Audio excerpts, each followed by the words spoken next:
Hello guys! Welcome back again sa ating YouTube channel.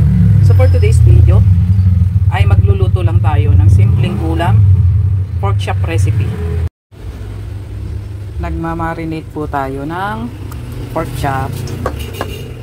Ito guys ay nilagyan natin ng toyo, kalamansi, black pepper at saka liquid seasoning. Ayan guys, mamarinate muna natin siya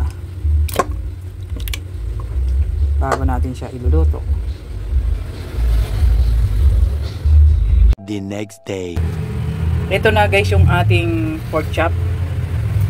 Ito guys ay ilalagay natin sa ating kawali.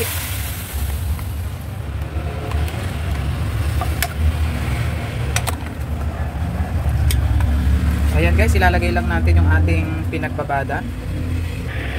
At lalagyan natin siya ng isang boteng Sprite guys, hanggang sa ma-reduce yung kanyang sabaw.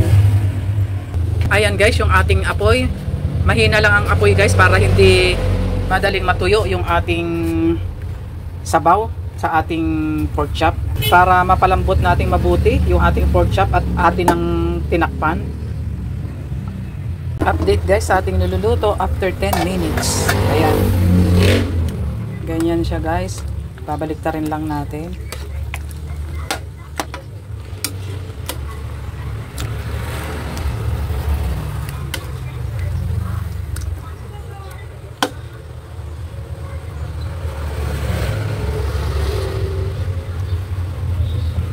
Ayan, kaya tatakpan ulit natin. Update guys sa ating niluluto after 30 minutes sa mahinang apoy. Ayan na guys, na-reduce na yung kanyang sabaw at nagmamantika na rin siya. Ayan guys, oh, yung mantika niya. Kaya baliktarin natin ulit.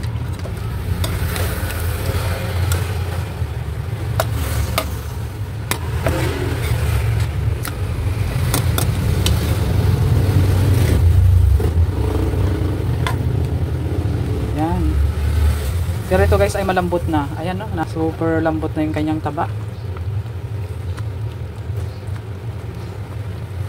Pero re-reduce pa natin yung kanyang sabaw guys, para lalong masarap yung ating pork chop. Kaya tatakpan ulit natin. Update guys ulit sa ating niluluto. Ayan na guys,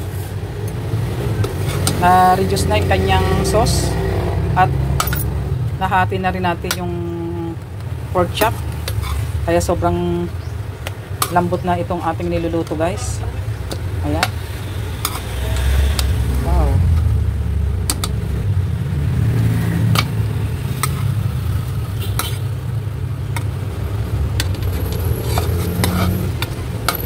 umiwalay na yung taba.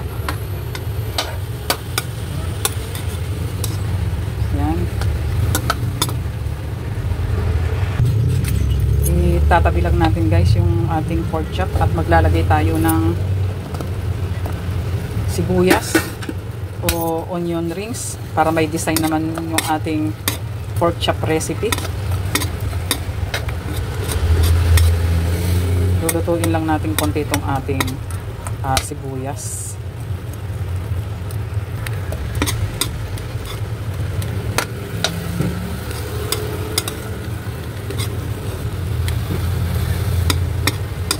Pasensya na po dun sa sandok ko po guys kung maingay, kasi ito pong sandok na metal, mas sanay po ako dito kaysa yung kahoy na sandok na ginagamit. Kaya pasensya na po kung maingay po yung aking sandok. Ayan, naigisa natin konti yung ating sibuyas, kaya ibabalik na natin yung ating pork chop. At ito guys ay luto na. Super lambot na yung ating pork chop. Ayan, ilalagay lang natin sa ibabaw yung ating mga sibuyas. Ayan.